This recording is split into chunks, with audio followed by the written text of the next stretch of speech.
የጾመኛ ሰው ጸሎት ያርጋል። በሀገር ጦርነት፣ ረሃብ፣ ድርቅ የሚበዛው ጥጋብ ሲበዛ ነው። ጾም እየሻሩ በሕግ ከተወሰነው ሰዓት በታች ሰዓት እየቀነሱ ጾምን ቀንሶ መብላት የእሪያና የአሳማ ሥራ ነው ይላል።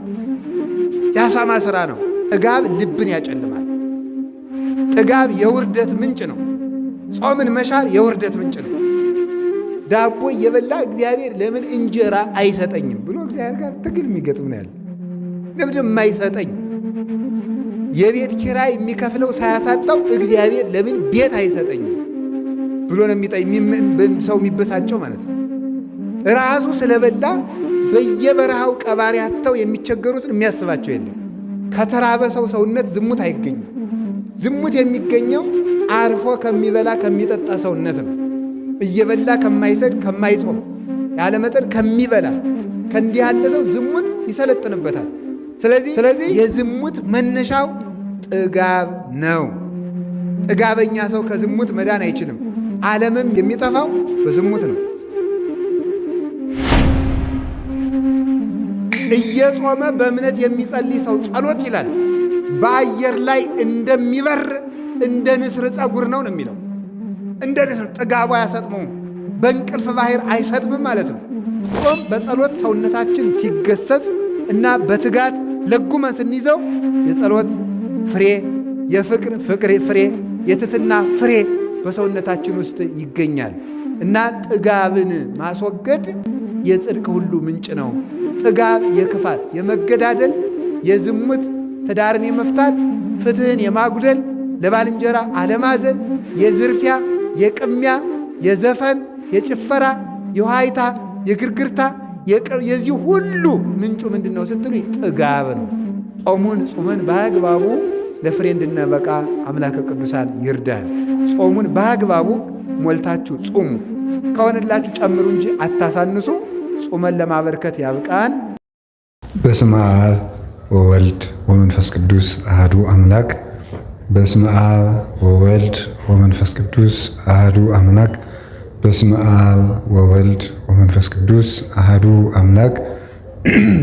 በባሕርዩ ሞት በመንግሥቱ ሽረት የሌለበት ቅድመ ዓለም የነበረ ዓለምን የፈጠረ ዓለምን አሳልፎ የሚኖር የአባቶቻችን አምላክ ቅዱስ እግዚአብሔር በልባችን አስበን በአንደበታችን ተናግረን ስለማንፈጽመው ስለ ቸርነቱ ስሙ ለዘላለም የተመሰገነ ይሁን። ዛሬ ስለ ጾም ነው የምንማማረው።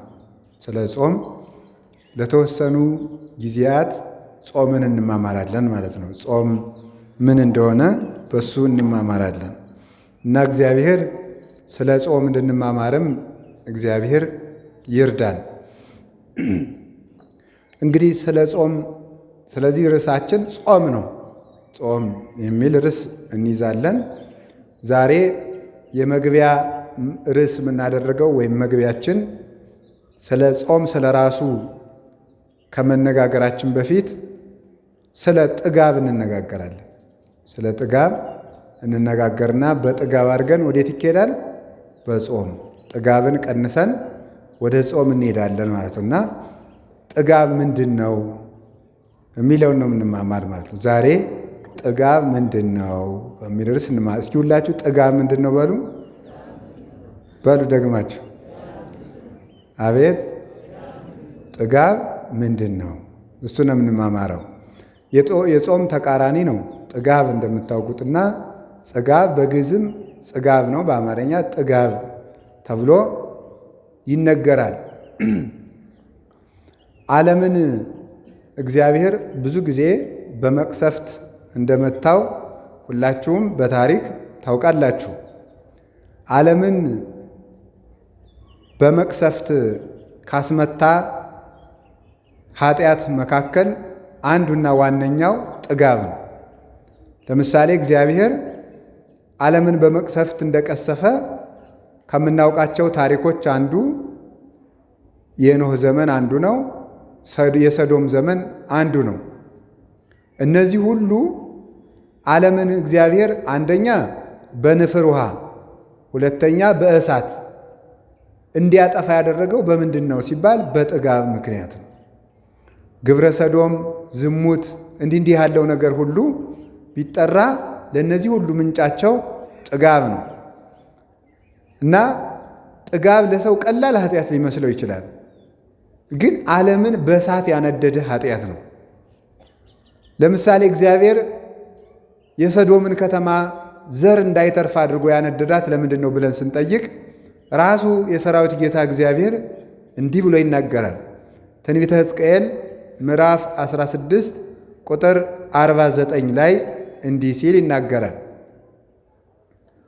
ዝንቱ ውእቱ ኃጢአታ ለሰዶም እህትኪ፣ ኢየሩሳሌም ሆይ የእህትሽ የሰዶም ኃጢአት ይህ ነው ይላል።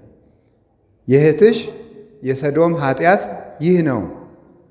ምንድን ስንለው ትዝርት፣ የመጀመሪያው ትዕቢት ነው። ከዛ ወጸጊበ ኅብስት፣ እንጀራን መጥገብ። ይውላችሁ ሰዶምን በእሳት አንድዷታል እግዚአብሔር። በምን ኃጢአቷ ነው ስንለው አንደኛ በትዕቢት አለ። ከዛ ስንለው እንጀራን በመጥገብ። ሁለተኛው ኃጢአት ስንለው ደግሞ እረፍት ወምረፍት ይላል። ከዚያ ስንል ወምጽርዓት ቦዘኔነት ወይም ሐኬት። የሰዶም ከተማን በእሳት ያቃጠሏት 4 ኃጢአቶች እነዚህ ናቸው። ትዕቢት፣ ጥጋብ፣ እረፍትና ስንፍና ናቸው። እነዚህ 4ቱ ኃጢአቶች ሰዶም ከተማን እግዚአብሔር በእሳት እንዲቀጣ አድርጓል ማለት ነው። ስለዚህ ይህንን አባቶቻችን በቅደም ተከተል ሲያስቀምጡት ጥጋብ እረፍትን ያመጣል። ጥጋብ እረፍትን ያመጣል። እረፍት ምንን ያመጣል? ሐኬትን ወይም ደግሞ ጽርዓትን ቦዘኔነትን ያመጣል። ይሄ ምንን ይወልዳል? ትዕቢትን ይወልዳል ማለት ነው። ራሳቸው ቅደም ተከተል አላቸው። ሰው ሲጠግብ እንግዲህ እንደምታውቁት ጦሙን የዋለ ሰው ተግተው ሲቆፍር፣ ሲያርስ፣ ሲኮተኩት፣ ሲያርም የነበረ ሰው ምሳ ስታበሉት እንቅልፍ ይለዋል። ጥጋብ ምንን ያመጣል ማለት ነው? እረፍትን ይወልዳል ማለት ነው። ጥጋብ እረፍትን ይወልዳል። እረፍት ስለዚህ ሰው ሲበላ ያለመጠን በበላ ጊዜ ማረፍ ነው የሚፈልገው። ቢደክመዋል ማረፍ ይፈልጋል። ሲያርፍ ምን ይሆናል ደግሞ? ሰውነቱ ልህሉህ ይሆናል። ልህሉህ ይሆናል። ልል ዘሊል ይሆናል ማለት ነው። ተመልከቱ። የታን ዘይልል እንዲል ይላሉ አባቶቻችን። ልህሉህ ዝም ብሎ ይሄ ነዝላል ይሆናል ማለት ነው። ነገሩን በአግባቡ ማከናወን የማይችል ከራስ ጠጉሩ እስከ እግር ጥፍሩ ድረስ በድንጋይ የተቀጠቀጠ ያህል እስኪሰማው ድረስ ሰውነቱ በሙሉ ድቅቅ ይላል። ያቅተዋል። የተደበደበ ያህል ይሰንፋል፣ ይዝላል። እጁ ይሰንፋል፣ እግሩ ይሰንፋል፣ ደረቱ ይሰንፋል፣ ሰውነቱ በሙሉ ይሰንፋል። ምን ይወልዳል? ከዚያስ ስንፍናን ይወልዳል ማለት ነው። ከዛ ስራውን በአግባቡ ማከናወን ያቅተዋል። መጻሕፍቱንን በሙሉ ለጸሎት ቁሞ ጸሎት ጀምሮ ጸሎቱን እግዚአብሔር ይወደዋል ወይም በእግዚአብሔር ፊት እየጸለይኩት ነው ሳይሆን ገጾችን እየጨረስኳቸው ነው ወይ ብሎ መቁጠር ይጀምራል ማለት ነው። ከዚያ በኋላ እንቅልፍ ይዞት ይተኛል ማለት ነው። ያንን የሚያመጣው ምንድን ነው ሲባል ጥጋብ ነው። ጥጋብ እረፍትን ያመጣል። እረፍት ስንፍናን ያመጣል። ስንፍና ደግሞ ሰውነት ሲታጀር ደግሞ ምን ያመጣል? ትዕቢት ይመጣል ማለት ነው። ትዕቢት ይመጣል። ቦዘኔ የሆነ ከሆነ የተነሳ ትዕቢት ያድርበታል። ዘላ ሲታበይ ራሱን የሚያስተዳድር ያህል ይሰማዋል። ረድኤተ እግዚአብሔርን ተግቶ መፈለግን ያቆማል። እግዚአብሔር የማይቸግረው ስለሚመስለው የጠገበ ሰው እንኳንስ የሚታመም የሚሞት እንኳን አይመስለው። ሰው በጠገበ ሰዓት እንኳን ሕመም፣ ሞት፣ እንኳን ድህነት፣ ሞት ትዝ አይለውም። ስለዚህ ሰው ደግሞ ተዘክሮተ ሞት ከሌለበት ሞትን ከረሳ ደግሞ የሰው ልጅ ምን ይሆናል? በፍጹም ትዕቢተኛ ነው የሚሆነው። ትሕትና አይኖረውም። ለተራበ አያዝንም፣ ለተቸገረ አያዝንም፣ ለታመም አያዝንም። ሰዎች ተሰደዱ ሲባል እንደ ቀላል ተረትና ታሪክ ያዳምጠዋል እንጂ ከልቡ ውጋት ሆኖ አይሰማውም። ሰው ለሰው የማያዝንበት ምክንያት ከዚህ የተነሳ ነው። ሕማሙ ሕማም ከሰው ቁስል እንጨት ቢሰዱበት አያምም ይባል አይደለም?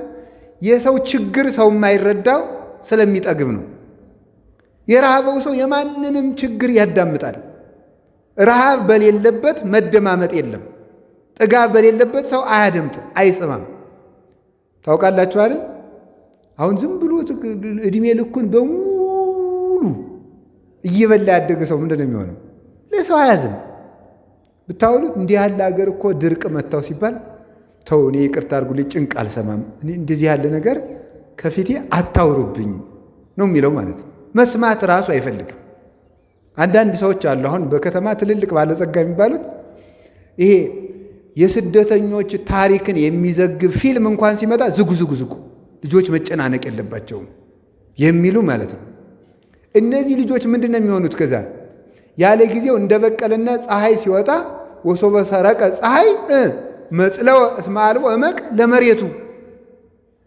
ለመሬቱ ጥልቅ ስለሌለው አፈሩ ጥልቅ ስላልሆነ በሾህ ላይ በጭንጫ ላይ የበቀለ ስለሆነ አለ ፀሐይ በወጣ ጊዜ ደረቀ አለ።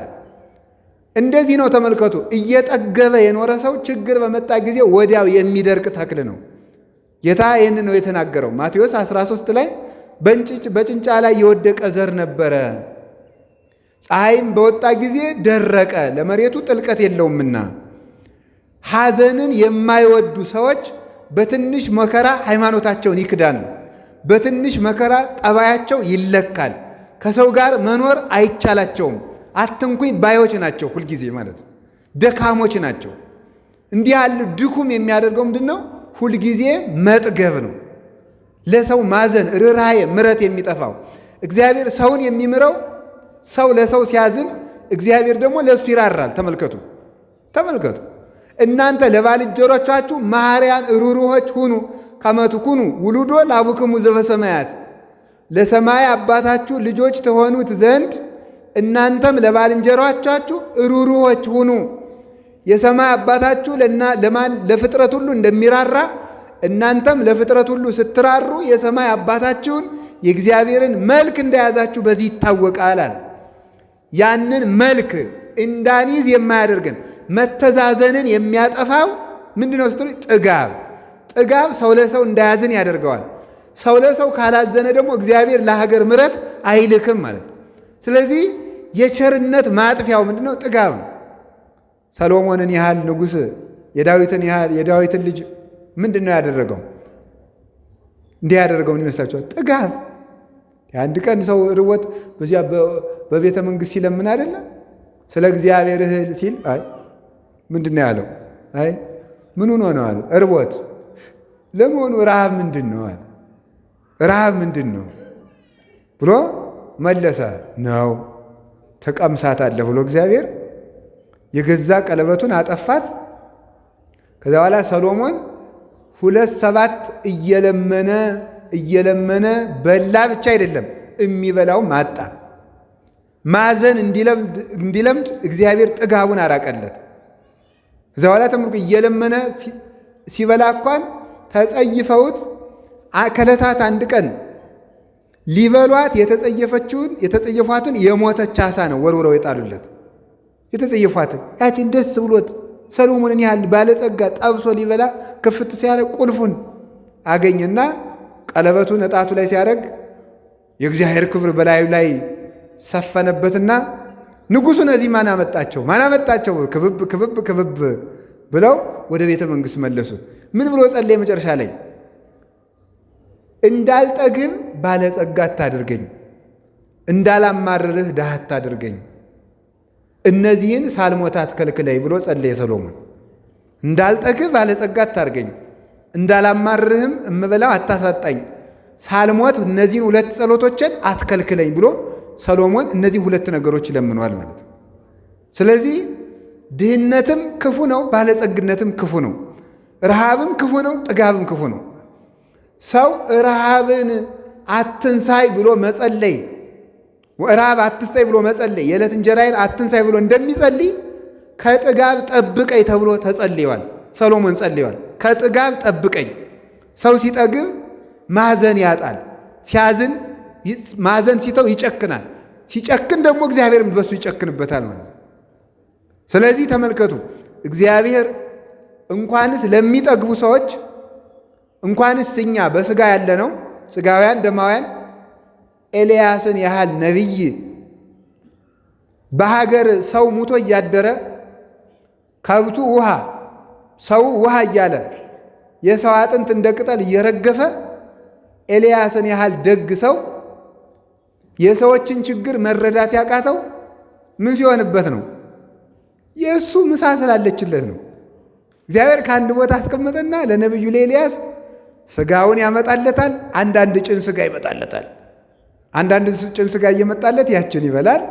ውሃይቱ ከማር ከውሃ የምትጣፍጥ ንጹሕ ምንጭ ትፈልቅለታለች።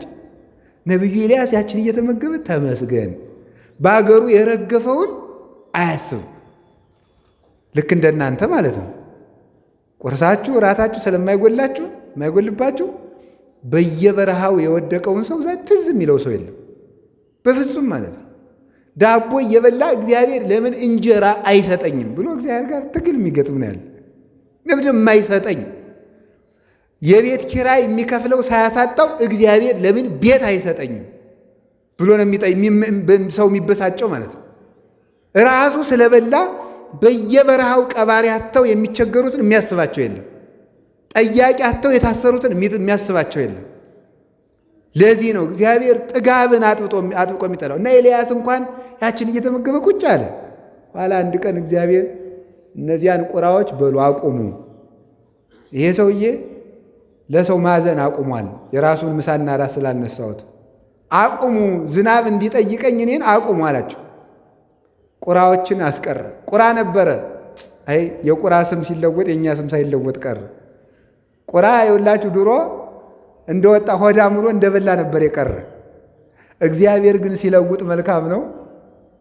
ሥጋ እየበላ በዚያው የወዳደቀ ሰው እየበላ በኖህ ዘመን በዚያው ወድቆ የቀረው ማን?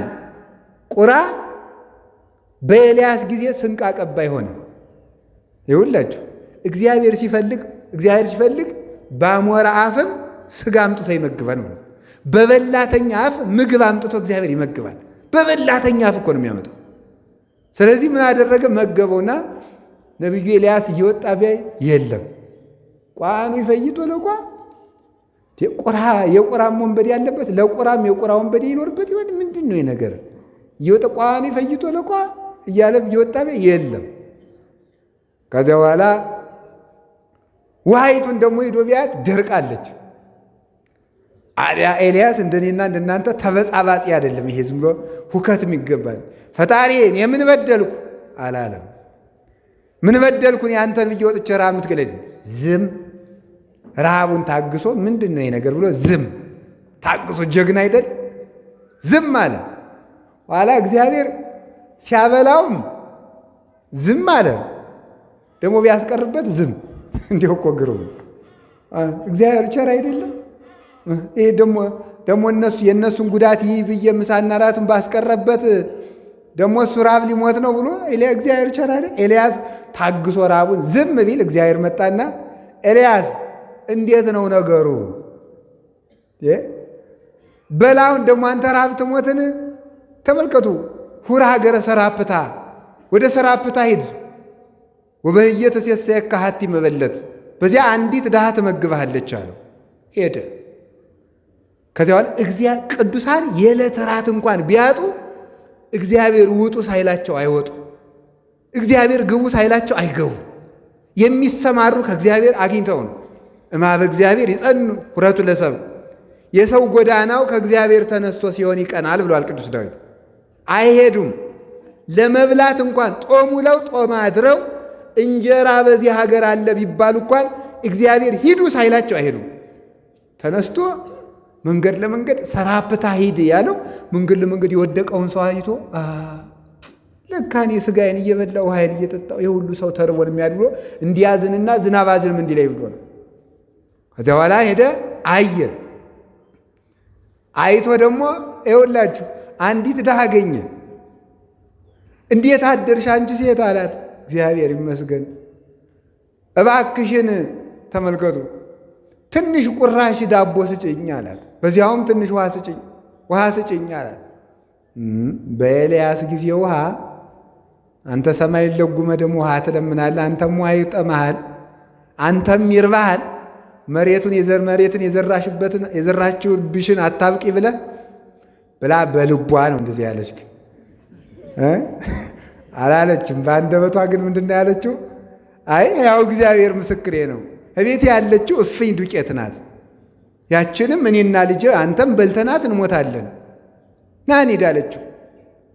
እባክሽ እርቦኛልና መጀመሪያ ለእኔ አምጭልኝ አለ። ቂጣውን ጋግሪና መጀመሪያ ለእኔ አምጪ፣ ኋላ ደግሞ አንቺና ልጅ ትበላላችሁ አለ። ለጊዜው ርቦት ነው፣ ጦም የዋለ ጦም ያደረ ነቢይ ስለሆነ። ምስጢሩ ግን መጀመሪያ ለቤተ ክርስቲያን አምጥታችሁ ኋላ ለራሳችሁ ብሉ ማለቱ ነው። የዛሬ ሰው እኮ መጀመሪያ ራሱ ስለሚጋጠመው ነው የማይበረክትለት። መጀመሪያ ለኤልያስ ጋግሮ ማምጣት፣ ቀጥሎ ራስ መብላት ነው። መጀመሪያ ለቤተ ክርስቲያን ነው። ድሮ እኮ እሸትም ሲደርስ መጀመሪያ የሚወሰድ ለጳጳሱ ነው። አዲስ እሸት ቢደርስ ገበሬው የፈለገ ርቦት ቢቀር ከጳጳሱ ወስዶ አስባርጎ ይሄው አዲስ እሸት፣ ወይኑ ትርንጎው ደርሷል፣ ባቄላው በቆሎው ደርሷል፣ አባታችን ይባርኩልን ብሎ እዚያ በኋላ ይበላል ማለት ነው። ኋላ ይኸውላችሁ ያችን ቁራሽ ዳቦ እስከሚለምን ድረስ ሲደርስ ነቢዩ ኤልያስ ቅዱስ ኤልያስ እርቦት ነበር። ለተራቦት አዝኖላቸው ነበር። ይህ እንዲርዋቸዋል ብሎ ከዚያ በኋላ አንቺ ሴት እግዚአብሔር ይበርክት ብሎሻል አለና ሲባርከው በረከተ። እህል እስከሚበቅል ድረስ በረከት ከቤትሽ አይጠፋም አበረከተው። ሲበረክትለት ደግሞ ያችን ዳቦ በዘይት እየበላ ረሳ። ይኸውላችሁ ረሳ። ጥጋብ ክፉ ነው አላለችሁም? እንኳን እንደኔና እንደናንተ ያለነውን ተራ ሰዎች ነቢዩን እንኳን አስረስቶታል። ጥጋብ ክፉ ነው። አስረሳው። ነቢይ ኤልያስ ያችን ቀን ጸሎቱን ይጸልያል፣ ትንቢቱን ይተነበያል፣ ምስጢረ ነቢያትን በሙሉ ያመሰጥራል። እግዚአብሔርን ባይኑ ያየዋል። ንጹሕ ድንግል ንጹሕ መንፈሳዊ ነው። በሰርክ ሰዓት ምግቡን ያቺ መበለት ትሰጠዋለች። ተመስገን ብሎ ቁጭ። አባ ሀገር የሚያልቀውን ሕዝብ ትዝ የለም። ለጉሟል ሰማዩን። ይሄ ሰውዬ አገር ሊያጠፋ አይደለ ብሎ ደግሞ እግዚአብሔር እንግዲያማ ተሻለማ ብሎ አንድ ቀን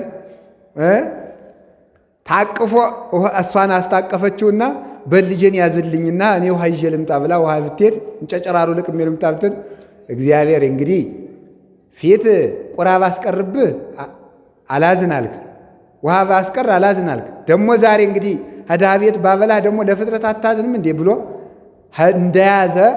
እንደያዘው የሴቲቱ ልጅ ሞተበት። ኤልያስ እንደታቀፈው ኋላ አፉን ከአፉ እጁን ከእጁ ገደመና ጌታዬ እንዴ ምንድን ነው የነገር?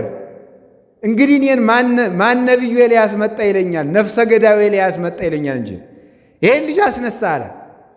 ተበሳጭቶ ማለት ነው።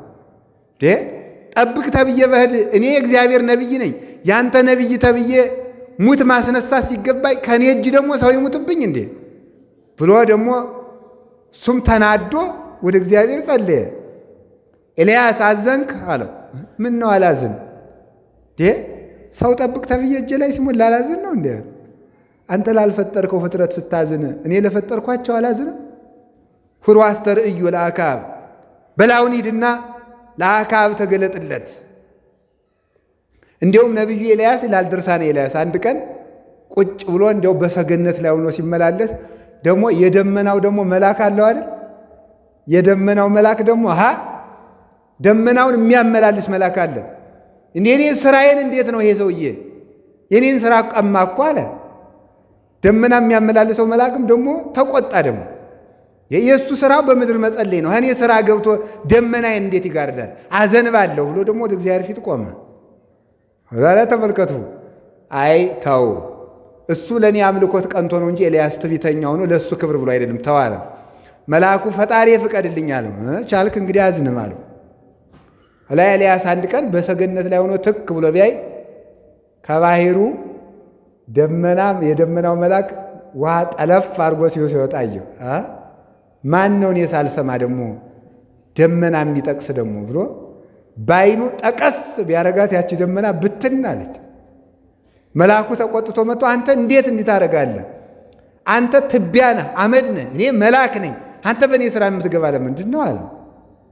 አይ እንግዲህ እኔ ያህል ስትናገር እኔ አንድ አልተናገርኩ አለ ኤልያስ። እኔ ለአምልኮተ እግዚአብሔር ቀንቼ ነው በሌላ አይደለም አለው። ተመልሶ ሄደ። አሁን በኋላ ግን ሂድ አሁንም ለሕዝቡ ተገለጥ፣ አንተ ስለበላህ ሰው የሰውን ጉዳት አልተረዳህም ብሎ እግዚአብሔር ገስጾ ሄዶ ኤልያስ እግዚአብሔር ቸር አይደል ለሕዝቡም አዝኖ የኤልያስንም ውለታና ስልጣን አክብሮ ወዳጁ ስለሆነ ኤልያስ የገዘታትን እግዚአብሔር ሁሉን ቻይ ነኝ ብሎ አልፈታበትም። አስፈቅዶ አታሎ ነው። ሂድ ኤልያስ ቀስ እያደረገ ነው። እንደኔና እንደናንተ ያለውን በጉንፋን ቢሆን ብሎ እንደ ግዱን ስራው እንዲሰራ ያደረገው ነበረ። ኤልያስን ግን አታሎ ለእሱ አምልኮት የሚቀና ስለሆነ ሂድና ዝንም አንተ ፍታ ብሎ እግዚአብሔር እሱን ላከው። ፈታና ዝናም ዘነመ እና የእግዚአብሔር ቤተሰቦች ሲበሉ ሲጠጡ እንኳንስ እኛን ነቢያትን፣ ደናግላንን፣ መነኮሳትን፣ ቅዱሳንን ሳይቀር ጥጋብ ዓላማቸውን ያስረሳል ለማለት ፈልጌ ነው። እግዚአብሔር ከጥጋብ ያድነን። ጥጋብ እጅግ በጣም ክፉ ነው። የሰዶም ሰዎች እንዳልኳቸው የተቀጡት በምንድን ነው? በጥጋብ ነው። ዝሙት የሚወለድ ከምንድን ነው? ከጥጋብ ነው። ብዝሃ ዕፀው ያስተናድዶ ለእሳት ወብዝሃ መብል ያስተናድዶ ለፍቶት።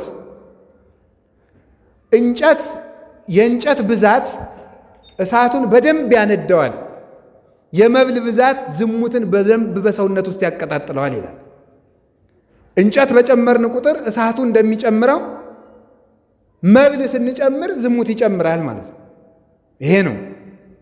ከተራበ ሰው ሰውነት ዝሙት አይገኝም። ዝሙት የሚገኘው አርፎ ከሚበላ ከሚጠጣ ሰውነት ነው። እየበላ ከማይሰድ ከማይጾም ያለመጠን ከሚበላ ከእንዲህ ያለ ሰው ዝሙት ይሰለጥንበታል።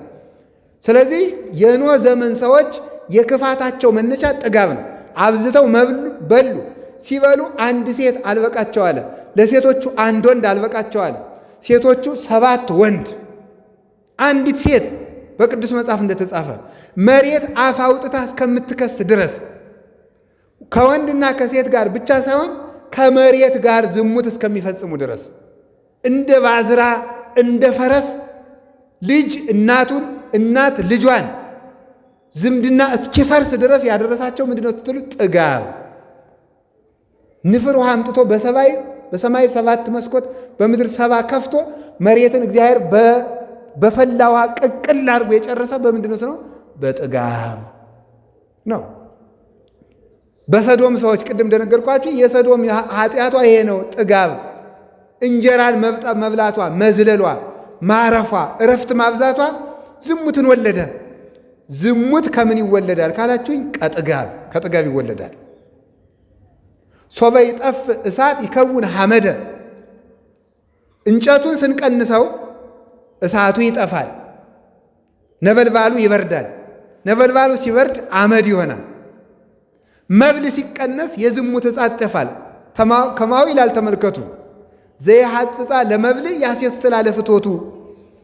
መብልን የሚቀንስ ሰው እሳቱን ማጥፋት የፈለገ ሰው እንጨት መቀነስ እንዳለበት የዝሙት ኃጢአት የተቆጣጠረው ሰው መብል ካልቀነሰ ዝሙቱ አይጠፋለትም ማለት ነው። ዝሙት የሚጠፋው በምንድን ነው? መብልን በመቀነስ ነው። ይህንን የሚናገረው። ስለዚህ የዝሙት መነሻው ጥጋብ ነው። ጥጋበኛ ሰው ከዝሙት መዳን አይችልም። ዓለምም የሚጠፋው በዝሙት ነው። ሶምሶንን ያህል ሰው ምስጢር ያወጣ በምን ይመስላችኋል? ጥጋብ ነው። ዘማዊቱ ደሊላ ብትለምነው ብታባብለው እምቢ ያለው ሶምሶን አብልታ አጠገበችው፣ አጠጥታ አረካችው፣ ምስጢሩን አወጣለት። ምስጢር የወጣ የሶምሶን ጸጋ የተገፈፈው በጥጋብ ነው። ቅዱስ ዳዊት የወንድ ሚስት የቀማው በምንድን ነው? በጥጋብ ነው። ነፍስ ያስገደለ በምንድን ነው? ሚስቲቱን መቀማቱ ሳያንሰው ባሏን ያስገደለ በምንድን ነው? በጥጋብ። በልቶ ጠጥቶ በሰገነት ላይ ሲመላለስ ረፍት ውሎ በልቶ ጠጥቶ በሰገነት ላይ ሲመላለስ የሴት አካል አየ፣ በሐፀ ዝሙት ተነደፈ፣ ወደቀ። በአንድ ጊዜ 3 ኃጢአት ሰራ። አታመንዝርን ፈጸመ፣ ኢትሁር ሀበ ብእሲተ ብእሲ የባልንጀራህን ሚስት አትመኝን አፈረሰ፣ መጨረሻ ላይ ይትቅትል አትግደልን አፈረሰና ባሏን አስገደለ። ስለዚህ ይሄ ሁሉ የተፈጸመው ምንድነው ስትሉ በጥጋብ ዳዊትን ያህል ነቢይ ያሰናከለ ጥጋብ ነው። ሶምሶንን ያህል ጀግና ያሰናከለ ናዝራዊ ፍጹሙን ድንግል ያሰናከለው ምንድን ነው? ጥጋብ ነው። የወይን ብዛት ነው። የመብል ብዛት ነው። ስለዚህ የዝሙት መነሻው ጥጋብ ነው። 24 ሰዓት በመብልና በመጠጥ የለመለመ ሰውነት ጽድቅን ያበቅል ዘንድ አይቻለውም። ውሃውን ጠፈፍ አድርጎ ሰኞ ውሃውን ጠፈፍ አረገና እግዚአብሔር ማክሰኞ ለታብቁል ምድር ዘርአ ዘይዘራ በበዘሩ ወበበጽጌሁ ወበአርያሁ መሬት ዘርን በየወገኑ ታብቅል ብሎ የተናገረ መጀመሪያ ውሃውን ጠርጎ ነው። እኛም በጾም በጸሎት ሰውነታችን ሲገሰጽ እና በትጋት ለጉመን ስንይዘው የጸሎት ፍሬ፣ የፍቅር ፍሬ፣ የትትና ፍሬ በሰውነታችን ውስጥ ይገኛል እና ጥጋብን ማስወገድ የጽድቅ ሁሉ ምንጭ ነው። ጥጋብ የክፋት፣ የመገዳደል፣ የዝሙት፣ ትዳርን የመፍታት፣ ፍትህን የማጉደል፣ ለባልንጀራ አለማዘን፣ የዝርፊያ፣ የቅሚያ፣ የዘፈን፣ የጭፈራ፣ የዋይታ፣ የግርግርታ የዚህ ሁሉ ምንጩ ምንድን ነው ስትሉ ጥጋብ ነው እና እግዚአብሔር ልክ የሆነ መስመር የገባ ሰውነት ያድለን። ጾሙን ጾመን በአግባቡ ለፍሬ እንድንበቃ አምላከ ቅዱሳን ይርዳን። ጥጋብ አይነተኛ በሽታ ነው። በእውነት አይነተኛ ደዌ ነው። ይችን የምትፈውሰው ደግሞ ጾም ናት እና ጾሙን በአግባቡ ሞልታችሁ ጹሙ። ከሆነላችሁ ጨምሩ እንጂ አታሳንሱ። ጾመን ለማበርከት ያብቃን። በሰዓት ገብታችሁ በሰዓት እንድትገቡ ስለምንፈልግ እዚህ ላይ ይበቃናል። የነገ ሰዎች ይበለን። መድኃኔዓለም አምላከ ቅዱሳን ከሁላችን ጋር ይሁን። ለሀገራችን ሰላም ይላክልን።